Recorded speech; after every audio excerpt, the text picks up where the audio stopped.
¿Qué se dice presencia? Ah, miren, justo, esperen. Ya que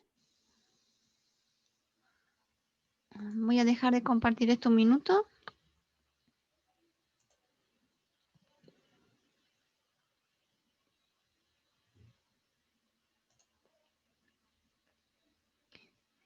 Les comparto el mail que acaba de enviar la decana.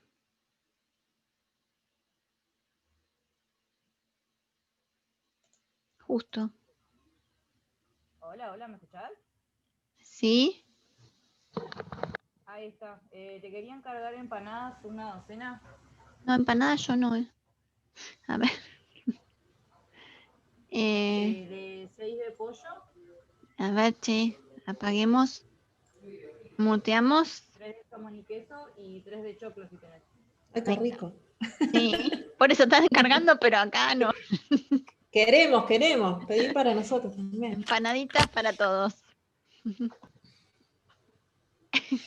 No voy a compartir justo porque mando un mail a decana. Porque preguntaba. Yo lo había visto yo, pero Acá. pensé que... Ahí está. ¿Lo llegan a leer? Respecto a la decisión administrativa relativa al retorno de la presencialidad, en las universidades e institutos universitarios queremos transmitir que el ISI continuará desarrollando tanto sus actividades de docencia, investigación y gestión como las actividades no docentes en las mismas condiciones que las viene desarrollando desde que se decretó el ASPO, ¿sí? Hasta que se discuta en la universidad de manera articulada con todos los actores involucrados las condiciones y prioridades de retorno que garanticen el cuidado de salud de todos. ¿De acuerdo? O sea, seguimos en las mismas condiciones hasta que no estén desarrollados los protocolos de seguridad que nos permitan retornar gradualmente a la universidad. La cara de pelotuda esa de la presentadora. Muchachos. ¿Qué mierda tiene que ver? Todavía va a la universidad. A ver, ¿Tiene a que ver. ver? Ahí está. Por las dudas, a ver si dicen algún exabrupto. Listo. Más allá de las empanadas. Bueno, seguimos. Seguimos con el problemita. A ver, ¿pensaron un poco este gráfico? ¿O se fueron a comer algo?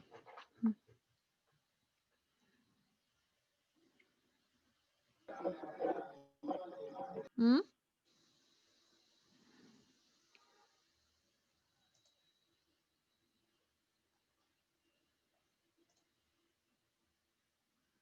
A ver, ¿quién se anima a contar un poquito qué entendió de este gráfico?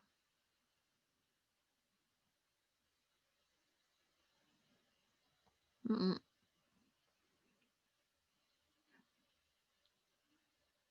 A ver, ¿qué está midiendo acá?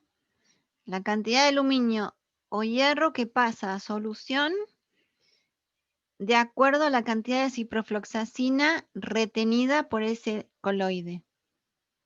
¿Sí? O sea que estamos evaluando que hay una posibilidad de que se solubilice parte del coloide, o sea que ese hidróxido pase a fase soluble por una absorción de la ciprofloxacina. ¿Está? Entonces, ¿qué es lo que pasa acá? Cuando aumenta el Q, cuando aumenta la cantidad de ciprofloxacina, ¿qué vemos acá?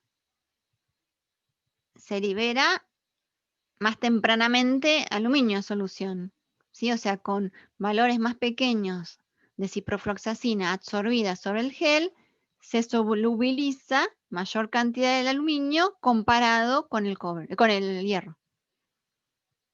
¿Está bien? O sea que la ciprofloxacina queda adherida, pero sin embargo hay solubilización de aluminio en mayor medida que con en el caso del hierro. ¿Se entiende? ¿Sí? Hola.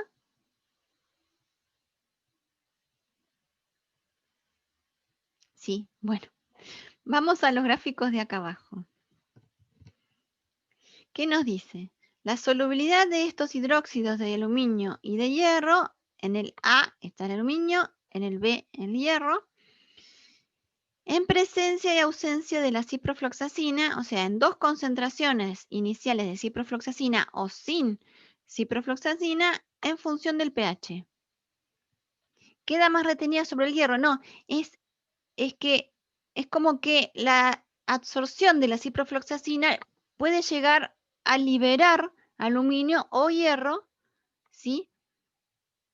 Y pasar esos iones a solución, por el hecho de estar retenida la ciprofloxacina sobre ese gel. ¿Sí? O sea, bueno, ahora viene. ¿Por qué? Ahora viene, Nico. Eso es lo que interpretamos del gráfico de arriba. Ahora pasemos acá al de abajo. A los dos de abajo. ¿Sí? ¿Qué pasa acá? ¿Qué tenemos? Absorbida, sí. La ciprofloxacina, sí, porque calculen, ustedes tienen los óxidos de hierro, hidróxido de hierro, que son estas partículas coloidales, ¿sí? Y sobre su superficie es donde queda retenida la ciprofloxacina. ¿Está? Entonces, tenemos aluminio, hierro, ¿sí? pH. Esto es aluminio en solución, hierro en solución, ¿sí?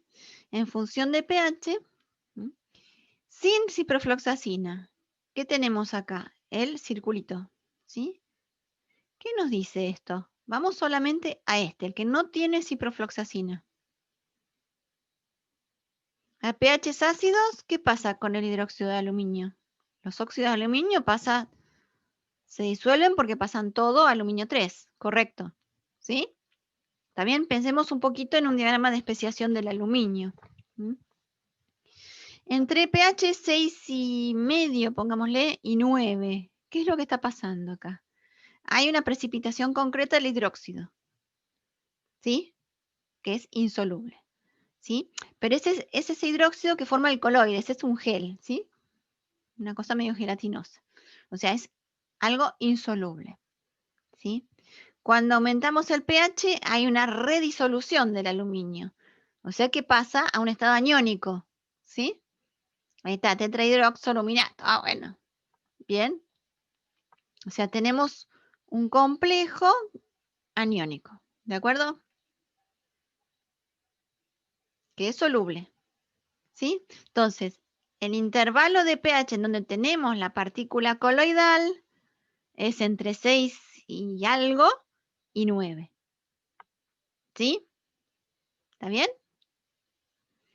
Bueno, ¿qué pasa con la concentración inicial de 0,1 milimolar de ciprofloxacina en este sistema? Prácticamente está superpuesta a la curva de solubilidad de los óxidos de aluminio. ¿Está bien? ¿Sí?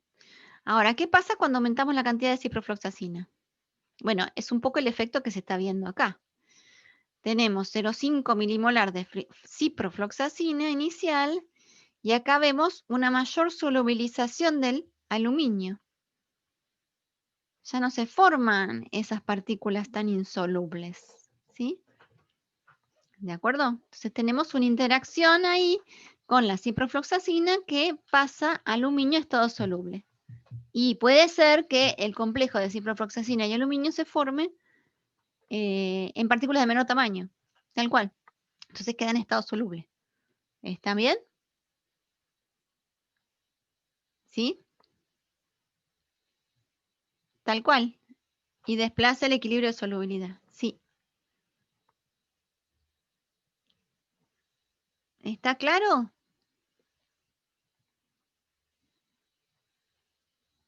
¿Qué pasó con el aluminio?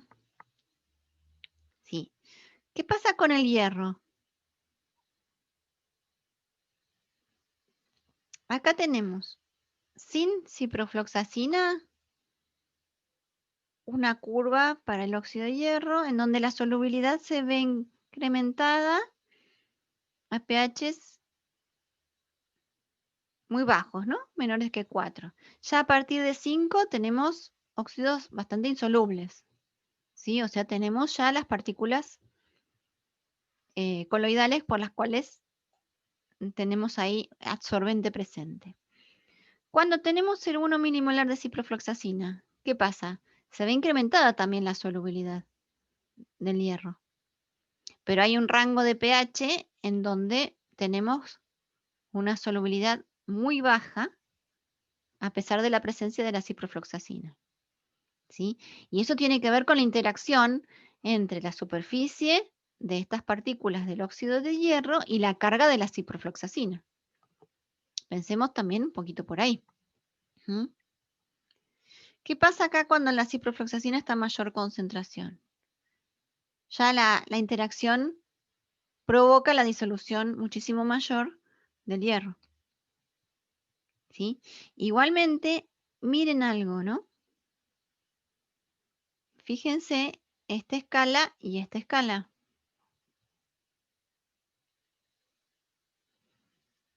Acá, ¿qué tenemos? Por 10 a la menos 5 molar, ¿sí?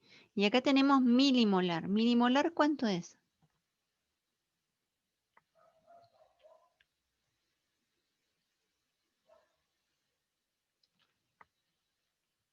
Milimolar es 10 a la menos 3 molar, ¿de acuerdo? Y acá tenemos 10 a la menos 5. O sea que esta escala está muchísimo más amplificada. La solubilidad de hierro es muchísimo menor, ¿sí? En estas condiciones. ¿Está bien? O sea que acá hay algo que la ciprofloxacina hace sobre el óxido de aluminio que lo pasa a solución. En mucho mayor grado que lo que es el hierro. ¿Está bien? ¿De acuerdo?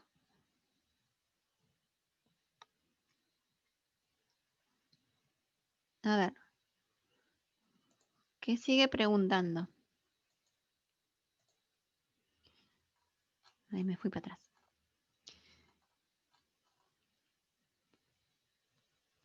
Interprete los gráficos. ¿Está bien? Eso es lo que acabamos de hacer. Interpretar y ver qué era lo que pasaba con la solubilidad en función de la presencia de la ciprofloxacina. ¿Mm? Empleando una técnica de espectroscopía de infrarrojo, los autores propusieron que la ciprofloxacina forma los complejos señalados en la figura 7 con los óxidos metálicos. Entonces, a ver, ¿qué es lo que interpretamos con estos complejos que están descritos acá? La voy a poner en la otra. A ver si se ve. Ah, no, no los tengo acá, perdón. Pensé que los tenía acá más grandes. Bien, ¿qué ven acá? De particular. A ver si aumento. Ahí. Esta es la superficie del óxido de aluminio, esta es la superficie del óxido de hierro. ¿Sí? Acá tenemos la ciprofloxacina. ¿Qué zona de la ciprofloxacina es la que interactúa directamente con la superficie? La que tenía el pK1. ¿Sí? ¿Está bien? ¿Qué tipo de enlaces se están formando? Son una especie de enlaces covalentes, ¿sí? O sea que es una absorción no de tipo electrostática, sino del otro tipo. ¿Mm? Pero, ¿qué pasa? Con el aluminio la asociación es más débil que con respecto a la que tiene con el hierro. ¿Sí? Y eso es lo que hace que actúe de diferente manera esta formación de estos complejos y con lo cual la diferenciación entre las solubilidades del aluminio y del hierro en presencia de la ciprofloxacina. ¿Sí? ¿Está?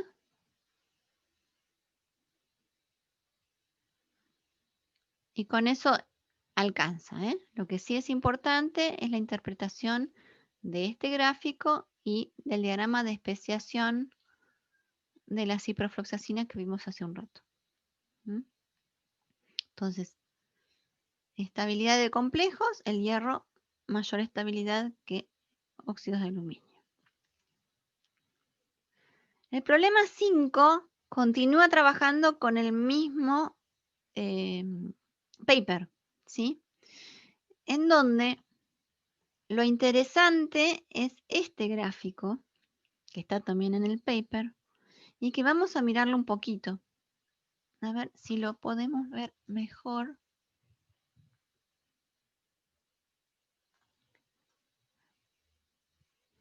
en la diapositiva.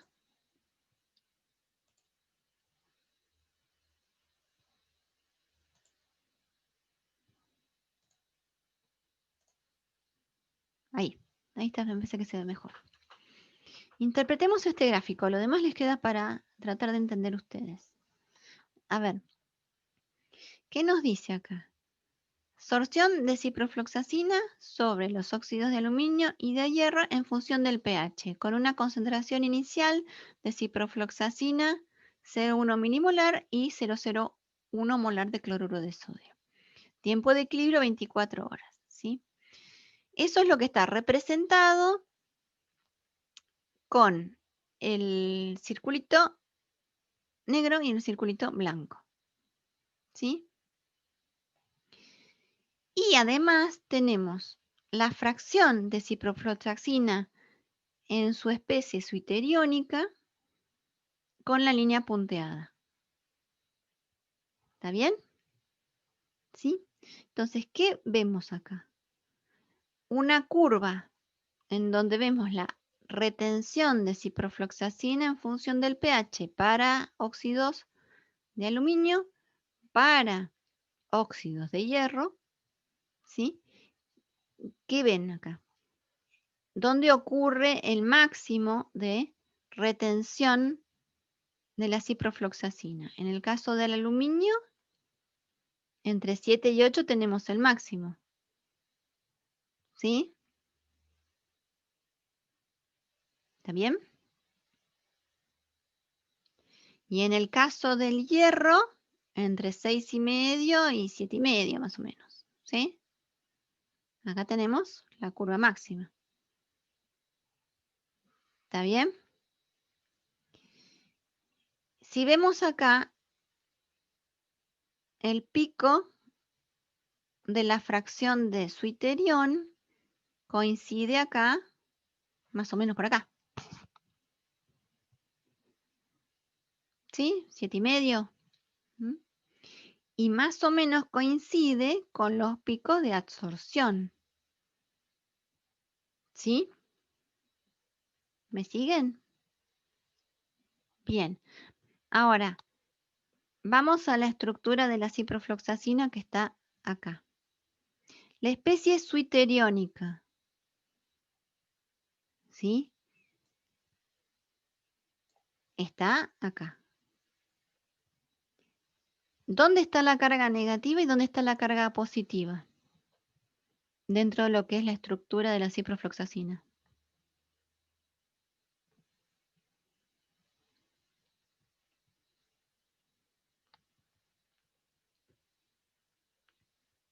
La carga negativa está acá, porque es la que primero pierde el protón.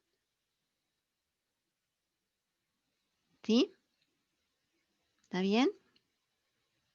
Entonces, al pH entre 6 y 8 y pico es donde tenemos la especie con la carga negativa acá. ¿Está bien? Entonces, si vamos ahora, perdón, tengo que ir al problema. A los complejos que forma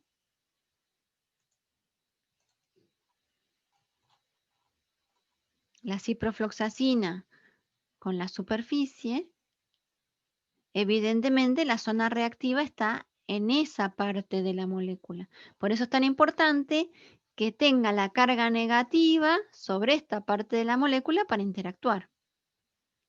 ¿Sí? Entonces tenemos que hacer la conjunción de dos cosas. Que el pH sea el adecuado, ¿para qué? Para que los óxidos de hierro estén presentes en forma de coloide. ¿Sí? Por eso es importante ese rango en el cual tenemos mayor insolubilidad de los óxidos de hierro. ¿Sí?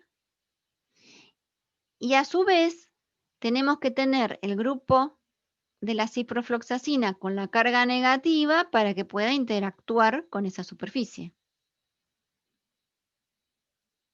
¿Sí? Entonces, por eso, exacto, tenemos un pH de compromiso, o sea, tenemos que asegurarnos de tener el coloide para que la ciprofloxacina pueda quedarse pegada, porque si no va a estar en estado soluble todo. ¿sí? Si la ciprofloxacina estuviera totalmente cargada positivamente, no nos sirve. Y si está cargada negativamente, en el hierro puede funcionar, pero en el aluminio no, porque se disuelve el hidróxido. ¿Está bien? ¿Sí? Que era lo que se veía en los gráficos de más arriba. ¿Se entiende?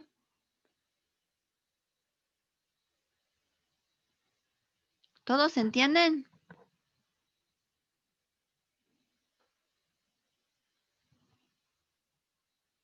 Bien. Entonces, esto es lo lindo que tiene digamos, este gráfico como para interpretar. Y acá tenemos las isotermas de absorción de la ciprofloxacina frente a los óxidos. ¿Mm?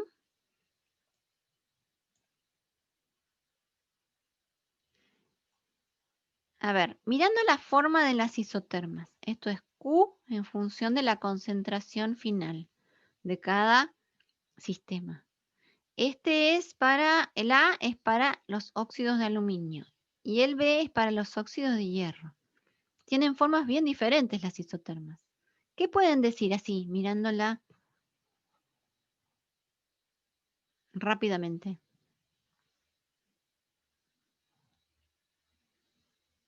A ver, acá no hay una saturación, ¿sí? Podríamos pensar en un modelo de Freundlich. ¿Está bien? ¿Están de acuerdo? Y acá hay una especie de plató, hay una llegada a una saturación. Podríamos pensar en un modelo de Langmuir. ¿Sí? ¿Está? Bueno, y acá abajo, en esta tabla, están los parámetros de Langmuir. O sea, tenemos el Q máximo, la constante del Langmuir, para el hidróxido de aluminio y para el de hierro.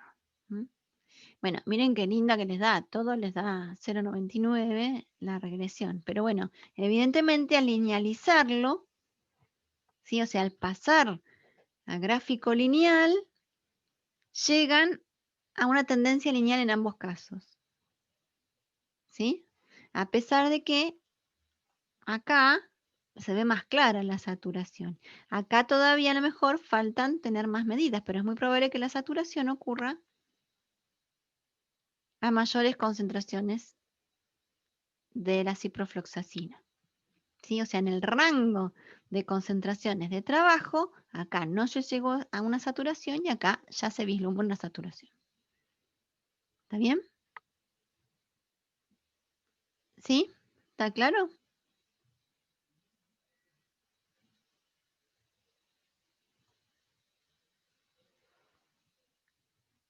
Bien, volvamos a la clase.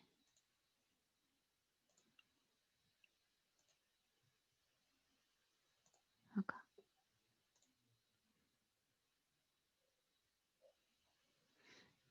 Bien. ¿Y ahora qué pasa con las arcillas y las absorciones?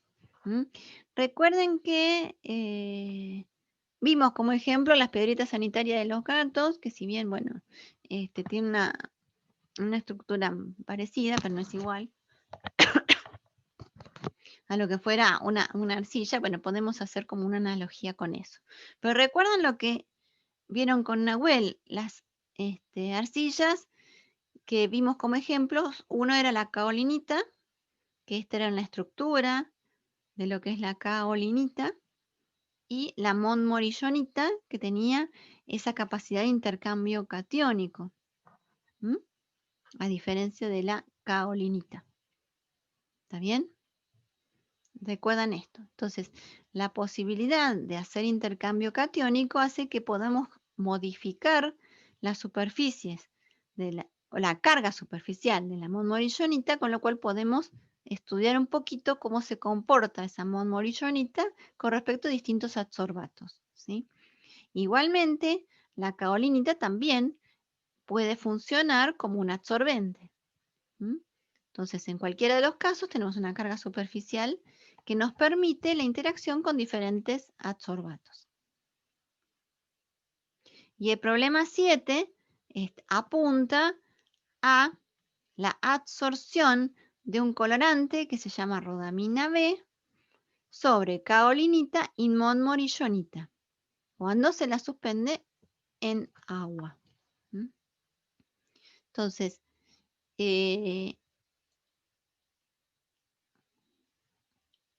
a ver, ahí. ¿Qué es lo que nos dice el problema? Señale y explique las conclusiones que puede obtener del análisis de los siguientes datos que se extrajeron de este artículo que les contaba. La estructura de la rodamina B se presenta en la figura 1 que está en la otra diapositiva. K1, K2 son kaolinita y M1, M2 es montmorillonita, que fueron pretratadas con ácido sulfúrico. ¿Está bien? O sea que hubo un tratamiento de estas arcillas con una solución con alta concentración de protones y luego fueron lavadas con agua destilada y secadas, ¿sí? Entonces, acá tenemos en la tabla 3 parámetros de Freundlich y Langmuir a las experiencias que se hicieron determinando las isotermas correspondientes. Y acá tenemos la estructura de lo que es la rodamina B, que es ese colorante que les comentaba, y algunas curvas para interpretar. ¿Mm? ¿Qué tenemos acá? Q, capacidad de retención específica de cada una de estas arcillas en función del pH. ¿Sí? Entonces, ¿qué es lo que pueden decir? Con todas, estas son las kaolinitas y estas son las montmorillonitas, vemos exactamente la misma tendencia. ¿Mm? La diferencia, ojo con las escalas, ¿no? Pero la tendencia es igual. ¿Qué es lo que está pasando acá?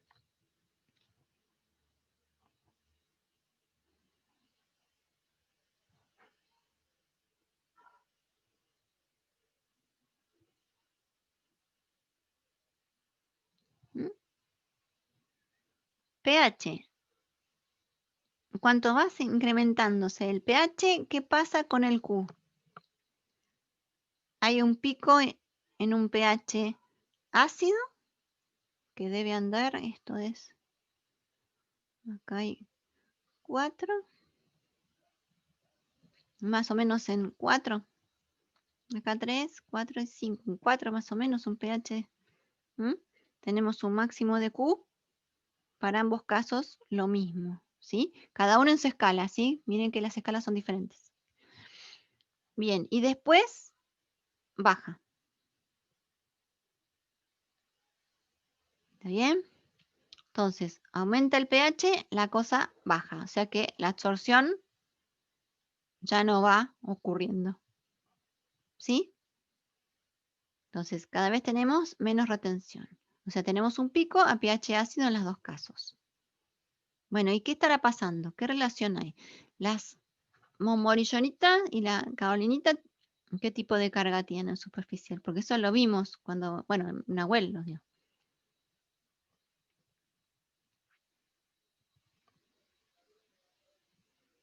Tiene negativo, ¿sí? Exacto.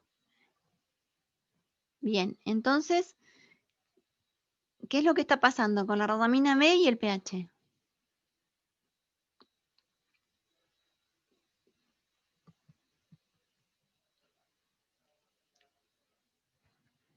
Exacto, necesitamos que la rodamina B tenga una carga neta positiva para que pueda interactuar con la superficie.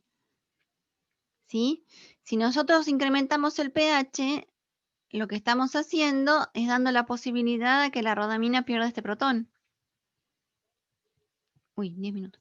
Entonces, de esa manera, la molécula ya no tendría afinidad por la superficie.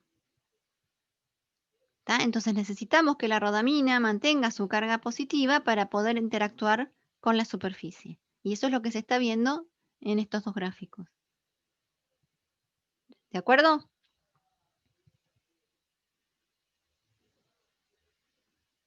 ¿Sí? Bien. Vamos a los dos gráficos, a estos dos gráficos. ¿Estos son isotermas? No, no son isotermas. ¿Por qué no son isotermas? Porque acá estamos graficando Q versus tiempo. ¿sí? Así que son cinéticas de absorción, no son isotermas, ¿sí? Isoterma es el gráfico de Q versus concentración, ¿sí? Entonces, acá tenemos cinéticas de absorción. ¿Qué nos está diciendo acá? Que para las kaolinitas y las montmorillonitas tenemos un tiempo requerido para llegar al equilibrio, que es cuando llegamos acá a un plató, ¿sí? O sea, a partir más o menos, y esto qué sé yo, bueno, a partir de 180, ahí está, 180, gracias Iván, no veo nada. De 180 llegamos a un equilibrio porque no registramos cambios en los valores de Q en función del tiempo. ¿Está bien? Entonces, si yo tomo muestras entre 0 y 180, vamos a ver una variación de Q, ¿sí? Pero cuando llegamos al equilibrio, ya Q permanece constante. ¿Está bien? Sí, estas son cinéticas. Entonces podemos considerar que a partir de los 180 minutos el sistema entró en equilibrio. Eso es lo que nos dicen esos gráficos. ¿Sí? ¿Está bien? Y este gráfico, ¿lo logran ver? Si no, voy a poner, pongo en los problemas, a ver si se ve un poquito mejor.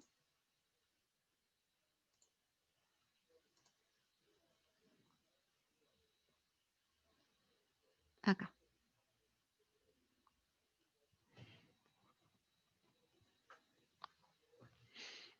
Estos gráficos son kaolinita, montmorillonita. ¿Esto qué es? Q, ¿en función de qué? De la cantidad de arcilla, o sea, de la cantidad de absorbente. Con lo cual, estos sí son isotermas, ¿sí? Pero es otro parámetro que estamos evaluando. ¿Se acuerdan cuando vimos la primera parte, cuando vimos isotermas? Definimos la isoterma en cuanto haciendo experiencias, variando la concentración inicial del adsorbato o la cantidad de absorbente, ¿sí? Bueno, en este caso, estas isotermas están hechas a partir de la variación de la cantidad de absorbente, manteniendo la concentración inicial de adsorbato constante. ¿Está bien? ¿Sí? Por eso es como que están al revés, están invertidas. Entonces, Q en función de cantidad de absorbente, ¿sí? ¿Es lógico que baje? Sí, es lógico, porque estamos aumentando la cantidad de absorbente frente a la misma concentración inicial de adsorbato. Con lo cual, el Q va bajando, porque como el Q tiene la masa de absorbente como denominador, se va incrementando y va disminuyendo en función de la cantidad justamente inicial que le colocamos de ese absorbente. ¿Está bien? ¿Me siguen? ¿Sí? Entonces, acá con las kaolinitas ¿vemos alguna variación? No, prácticamente las tres curvas son iguales. O sea que no importa la variación o el tratamiento que se le impuso a la kaolinita, prácticamente el comportamiento es idéntico. ¿Mm? ¿Qué pasa acá con las montmorillonitas? La cosa cambia. ¿Mm? Dependiendo qué tratamiento ácido se les hizo o no, la capacidad de absorción es diferente. ¿Mm? Entonces, tenemos un tratamiento ácido que provocó algún cambio en la estructura de la montmorillonita en cuanto a lo que es la modificación de la carga superficial, y eso trae aparejado un comportamiento diferente en cuanto a la absorción. ¿Sí? Esta es la que no tenía tratamiento y esta es la que sí tenía tratamiento. Cuanto mayor concentración de ácido, ¿qué pasa? Tenemos mayor absorción con 0,2 gramos por litro de arcilla. Cuando llegamos a un 0,6, tenemos igual valor de Q para cualquiera de las 3 arcillas, ¿sí? O sea que se mejora el Q ante el tratamiento con ácido, pero obviamente con 0,2 como concentración de arcilla adecuada para realizar la adsorción. ¿Sí?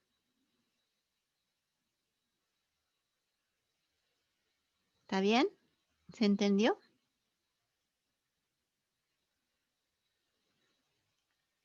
Esto se hace en condiciones a pH constante. ¿Está? Que no es el caso de la otra.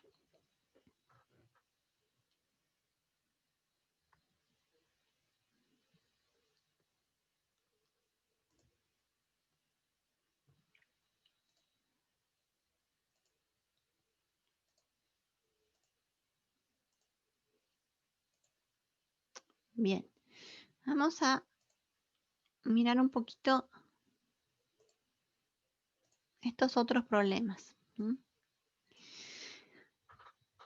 Cuando hablamos de... ¿Cuánto quedan? 2 minutos. Cuando hablamos de bacterias, o sea, de microorganismos como adsorbentes, es muy común encontrar el término bioabsorción y que en realidad acá en los ejemplos de los problemas son microorganismos, pero también podemos hablar de biomasa, o sea, de cualquier tipo de masa de origen biológico como adsorbente.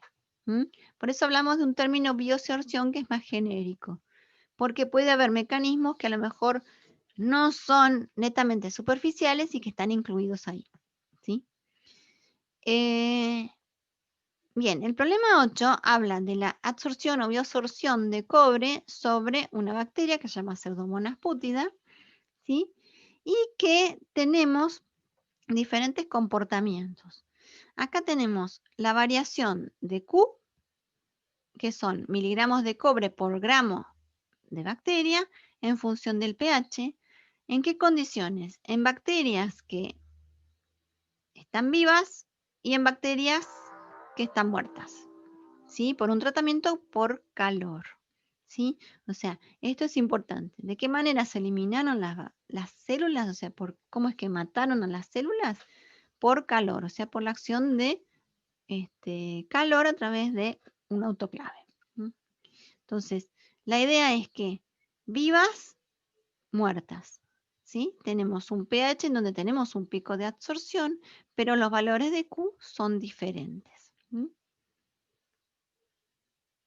Y después tenemos las isotermas correspondientes para las células vivas y para las células muertas.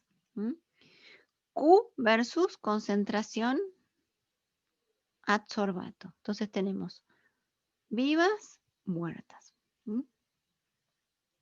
Y acá tenemos las linealizaciones correspondientes de las isotermas de arriba. Linealización correspondiente al modelo de Langmuir, linealización correspondiente al modelo de Freundlich. ¿Qué nos está diciendo? La tendencia lineal de los puntos de las isotermas de arriba que corresponde al modelo de Langmuir. ¿Sí? Acá no tenemos una tendencia lineal a estos puntos. Con lo cual, el modelo de absorción se aproxima al modelo o se ajusta al modelo de Langmuir. ¿Sí? Le estoy tirando cositas. Ustedes traten de resolver el problema en forma completa, ¿sí? Bueno, y el resto de los problemas les queda para tarea. Ahora se corta, así que volvemos enseguida.